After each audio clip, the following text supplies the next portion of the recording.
Hello students, welcome to online classes of Sri Mahavir International School Kishangarh ट्रेनवाल। बच्चों, हम अपनी हिंदी पाठ्य पुस्तक में अपना चौथा अध्याय पढ़ रहे थे और ये एक हमारी कविता है और हमने इसको आधा पढ़ भी लिया था। इस कविता में हमने जो भी पढ़ा उसका एक बार फिर से हम दोहरान करते हैं कि हमने इसमें क्या क्या पढ़ा है। इस कविता में हमने प्रारंभ में देखा कि कवि हैं वो कवि बचपन की बातें कर रहे हैं।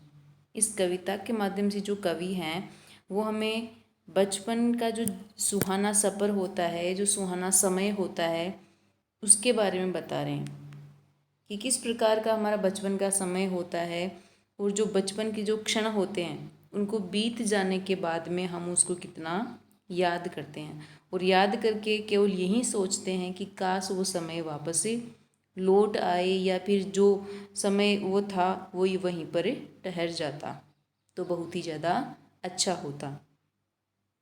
यह हमें कवि इस कविता के माध्यम से समझा रहे हैं। हमने ये पढ़ा कल, पर्वत झरना नदी नहर जीवन जाता यहीं ठहर, कभी तितलियों के संग उड़ना बुलबुल जैसा गाना, कभी फुदकती गोरैया से घुल मिलकर बतियाना, लग जाते पैरों में पर ये पल जाते यहीं ठहर। इस कविता के माध्यम से कवि हमें बता रहे हैं कि इस जो प्रकृति है उस प्रकृति की जो प्राकृतिक सुंदरता है, जिसमें पर्वत हैं, झरने हैं, नदी हैं, नहरें हैं, इन सब के बीच में उछलना, इन सब के बीच में उछलना कूदना, इन नदी झरनों का जो पानी है उसमें नहाना, वे जो पल है काश यहीं पर ठहरे जाते, काश वो पल वहीं पर ठहर जाते तो बहुत ही अच्छा होता, बहुत ही आनंददायक पल वो होता। कभी तितलियों के संग उड़ना बुलबुल जैसा गाना, कभी फुदकती गोरैया से घुल मिलकर बतियाना, लग जाते पैरों में पर ये पल जाते यहीं ठहर। और वह बचपन जिसमें तितलियों के साथ साथ में उड़ते थे, उनके साथ में उनको पकड़ने के लिए उनके साथ में घूमा करते थे, बुलबुल का मधुर गीत सुना करते थे, कभी कभी उछलती जो गोरैया है उसके साथ में भी मिलकर खूब सारी बातें किया करते थे। ये बचपन के जो पल हैं वो बहुत ही हमें याद आते हैं। काश हमारे भी पैरों में उनके अनुसार जिस प्रकार उनके पंख हैं उनके अनुसार हमारे भी पंख लग जाते तो हम भी उनके साथ में इस जो पूरा संसार है इसको घूम घूम कर देखा करते। और जो पल थे हमारे बचपन के वो काश वहीं पर ठहरे जाते। तो यहाँ पर जो कवि हैं वो ये कामना कर रहे हैं कि जो हमारे बचपन के पल हैं जैसे हैं काश वैसे ही रुक जाते। इतना हमने पढ़ा था। कभी पतंग लूटने को हुड़दंगी दौड़ लगाना, आंधी में लुक छिपकर बगिया से आम चुराना, मगर लकड़ सुंगुआ का डर भरमाते क्षण यहीं ठहर।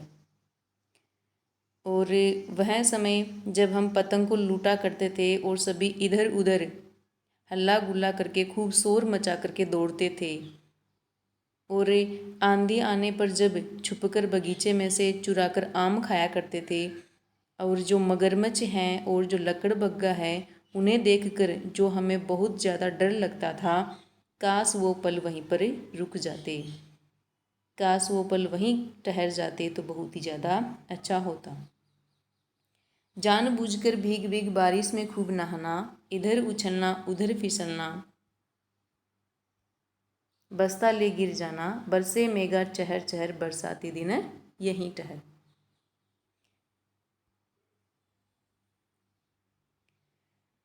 और जब भी बारिश होती थी तो उस बारिश में हम खूब ज़्यादा नहाया करते थे, जानबूझकर उस बारिश में उछल कूद किया करते थे, और कभी इधर उछलते थे कभी उधर उछलते थे, और साथ में जो हमारी पुस्तकें थी उन पुस्तकों का जो हमारा बस्ता था उसको भी लेकर गिर जाया करते थे। तो जो भी बरसात का समय होता था उसमें हम बहुत ज़्यादा आनंदपूर्वक खेला करते थे, तो काश वो पल वहीं पर ठहर जाते।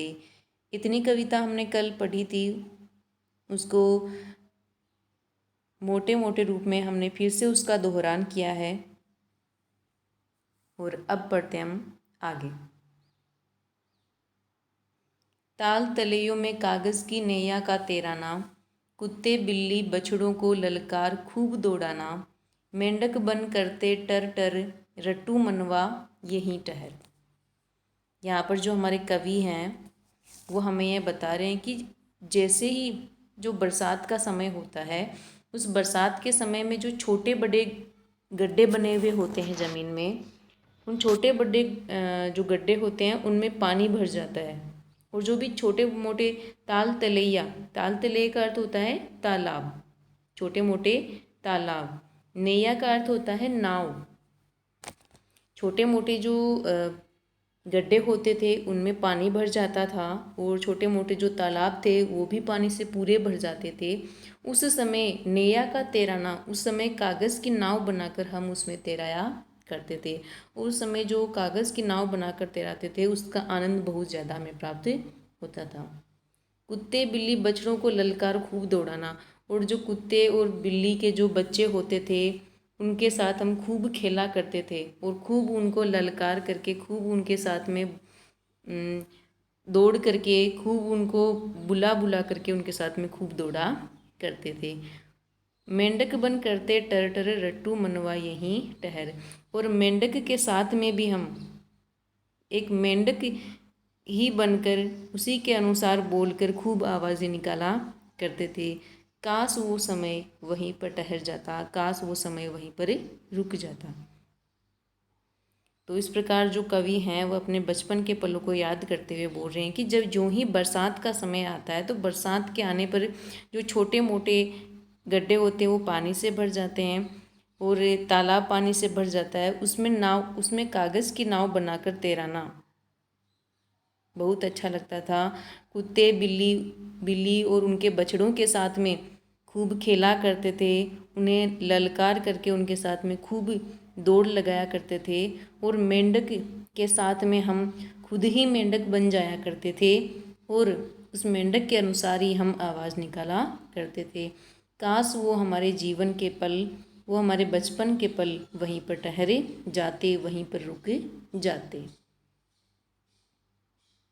कभी रूठना टॉफ़ी बिस्कुट की खातिर रिरियाना,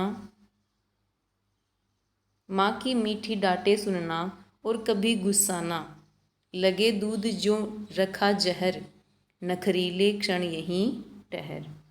दादी माँ से जिद का नियमित कथा कहानी सुनना, राजा रानी परी लोक के अनगिन किस्से बुनना, करहे सा भागता पहर, रुक जा थम जा यहीं ठहर।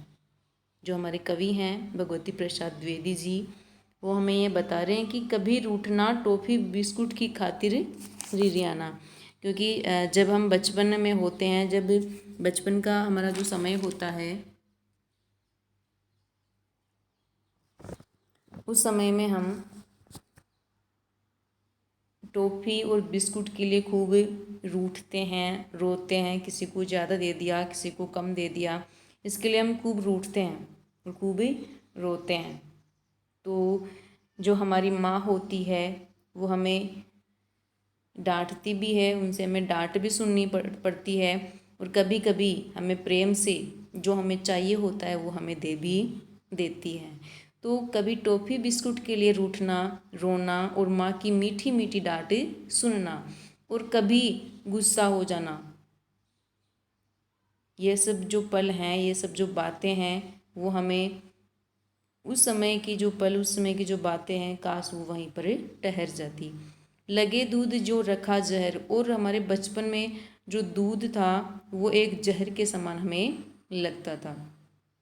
दूध हमारे लिए है तो बहुत ही अच्छी चीज़, पर जब बचपन में हमें दूध पिलाया जाता था तो बहुत ही कड़वा जहर के समान हमें लगता था। नखरीले क्षण यहीं ठहर, वो जो हमारे वो नखरीले क्षण थे जिसमें हम कभी गुस्सा होते थे, कभी प्रसन्नचित्त हो जाते थे, कभी हम अपनी माँ से डांट सुनते थे और दूध को एक जहर के समान मानते थे। काश वो क्षण वहीं पर ठहरे जाते, काश वो हमारा बचपन का समय वहीं पर ठहर जाता तो हमारे लिए बहुत ही अच्छा होता। दादी माँ से जिद कर नियमित कथा कहानी सुनना, राजा रानी परी लोक के अनगिन किस्से बुनना, करहे सा भागता पहर, रुक जा थम जा यहीं ठहर। और जो हमारा बचपन होता है उस बचपन में हम अपनी दादी माँ से, अपनी नानी से बहुत सारी कहानियाँ सुना करते हैं।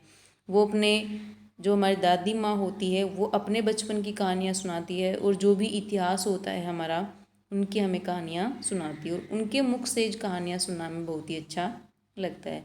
तो जिस बचपन में दादी माँ से नियमित का अर्थ होता है रोज़ाना, जिस बचपन में हम दादी माँ से रोज़ाना कथा कहानी सुना करते थे, कहानियाँ सुना करते थे, जिसमें राजा और रानियों की कहानियाँ हम सुना करते थे, परी लोक की परियों की कहानियाँ सुना करते थे, और अनगिन किस्से बुनना, और अनगिनत जिनकी कोई गिनती भी नहीं है, इतने किस्से हम सुनते थे, बुनते रहते थे, सोचते रहते थे। वो पल था काश वो पल वहीं पर ठहर जाता। खरहे सा भागता पहर, खरहे का अर्थ होता है खरगोश, खरहे का अर्थ होता है खरगोश। तो खरगोश की तरह तेज गति से तेज दौड़ लगाता हुआ जो पहर है, पहर का अर्थ होता है समय, पहर का अर्थ क्या होता है समय। तो जो खरगोश की तरह तेज गति से दौड़ लगाता जो समय है, जो पहर है, काश वो वहीं पर रुक जाता। कहरे सा भागता पहर, रुक जा थम जा यहीं ठहर। जो हमारे कवि हैं वो हमें बता रहे हैं कि जिस बचपन में हम दादी माँ से रोज़ाना कहानियाँ सुना करते थे, कथाएँ सुना करते थे, जिसमें राजा रानी की कहानियाँ भी होती थी, साथ में परी लोक की कहानियाँ होती थी, और उनके साथ में जुड़े हुए जिनकी हम गिनती भी नहीं कर सकते अनगिनत किस्से हुआ करते थे, काश वो वहीं पर रुक जाता। और ये खरगोश की तरह जो समय हमारा दौड़ रहा है, जो चल रहा है, काश वो वहीं पर रुक जाए, काश वो वहीं पर थम जाए, वहीं पर ठहर जाए, जिससे कि हम अपने जो बचपन के पल हैं उन बचपन के पलों को पूरी तरह से जी सकें। क्योंकि अब जब हम बड़े हो जाते हैं तो हमारे ऊपर जिम्मेदारियां आ जाती है, और जिम्मेदारियों के कारण हम अपने जीवन का आनंद नहीं ले पाते। तो जो ही हमारे बचपन के पल होते हैं उन बचपन के पलों को सब याद करते हैं, क्योंकि जो बचपन के पल होते हैं वो सबसे अनोखे होते हैं, सबसे निराले होते हैं।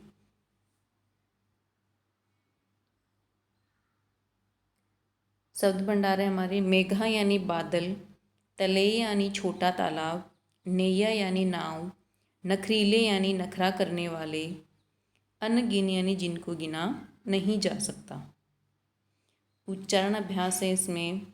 पर्वत, तितलियाँ, गोरैया, हुड़दंगी, लकड़ सुंगवा, उछलना, तलैया और बछड़ा।